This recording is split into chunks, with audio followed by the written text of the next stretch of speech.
မင်္ဂလာပါပရိသတ်ကြီးတို့ရေဇလန်းလေးမစခင်မှာထောက်ဆန်အတိုင်း channel လေးကို subscribe လုပ်ပေးဖို့မမေ့ခဲ့ပါနဲ့ဦးနော်ကဲဒါဆိုရင်ဇလန်းလေးကိုစလိုက်ကြရအောင်အဲ့ဒီနေ့ကအားလုံးကပုံမှန်ပါပဲကျွန်တော်ရဲ့တငယ်ချင်းတွေရဲ့ကြောင်းစင်တော့ဘောလုံးကန်ခဲ့ကြတယ်နေဝီရီရောအချိန်မှာကျောင်းဆောင်ဟောင်းကြီးကအမြဲတမ်းသိစိတ်နေတတ်တာကျွန်တော်တတိမထားမိခဲ့ဘူးတငယ်ချင်းတွေပြန်သွားတော့ကျွန်တော်တယောက်ရင်ချင်ခဲ့တယ်အိမ်နာခဏဝင်ပြီးလိုက်လာမယ်လို့ပြောခဲ့တာဒါကျွန်တော်ရဲ့အမားဆုံးဆုံးဖြတ်ချက်ပဲဇင်းချန်လန်းထဲကိုဝင်လိုက်တာနဲ့လေတူကရုတ်တရက်အေးဆက်သွားတယ်လို့ပဲဗျာ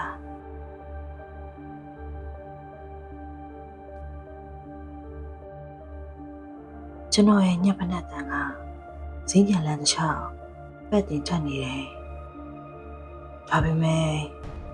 ကျွန်တော်ရှည်တန်းတလန်လှမ်းလိုက်တိုင်းနောက်မှာနောက်ထပ်ခြေတန်းတစ်ချက်တက်ထပ်ပါလာတဲ့မျိုးကျွန်တော်ခံစားနေရတယ်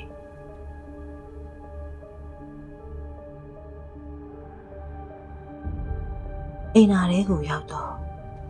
ရေစက်ကြတန်းကလွဲလို့ဘာမှမကြားရအောင်ဒါပေမဲ့အဲ့ဒီသိစိတ်မှုကကျွန်တော်ကိုအသက်ရှူအားကျက်စေရဲ့ဗျာ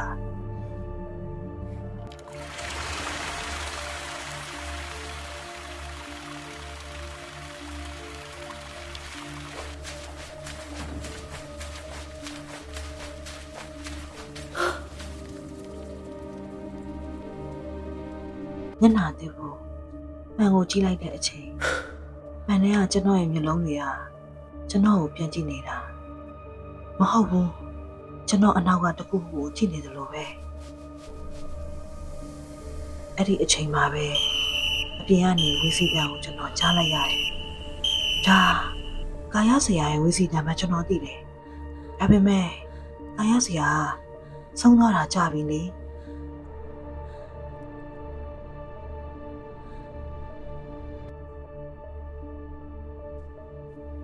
လုံးလုံးတိုင်းတိုင်းနဲ့ဖက်နှက်တန်ကြီးရနီးလာတယ်ကျွန်တော်နှလုံးကုန်တန်ဟာရှစ်ပတ်ထဲကနေ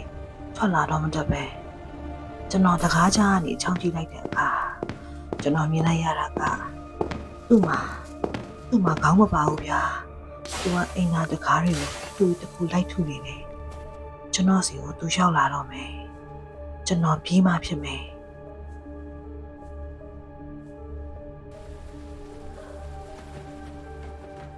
ကျွန်တော်နောက်ဆုံးအခန်းထဲကိုပြေးဝင်ပြီးတကားကိုတုတ်ခတ်လိုက်တယ်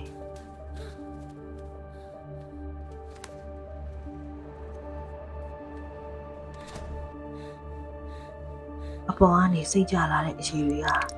ကျွန်တော်အင်ကြီးမှာဆုံးကုန်တယ်။ဒါတွေကသွေးတွေလားစီမဲတွေလားကျွန်တော်မသိတော့ဘူး။တကားကနေဝင်လာတဲ့လက်ချောင်းတွေကကျွန်တော်ခြေထောက်ကိုလှမ်းဆန်းနေတယ်လို့ပဲအပြင်ကနေအတန်အကွက်ခွဲအတန်ကြီးနဲ့ဟိဟောင်းနေတယ်မပြန်သေးဘူးလားမပြန်သေးဘူးလားခဏနေတော့အရာအလုံးကတိတ်ဆိတ်သွားတယ်သူထွက်သွားပြီးအမှတ်နဲ့ကျွန်တော်တကားချက်ကိုဖြည်းဖြည်းချင်းဖွင့်လိုက်တယ်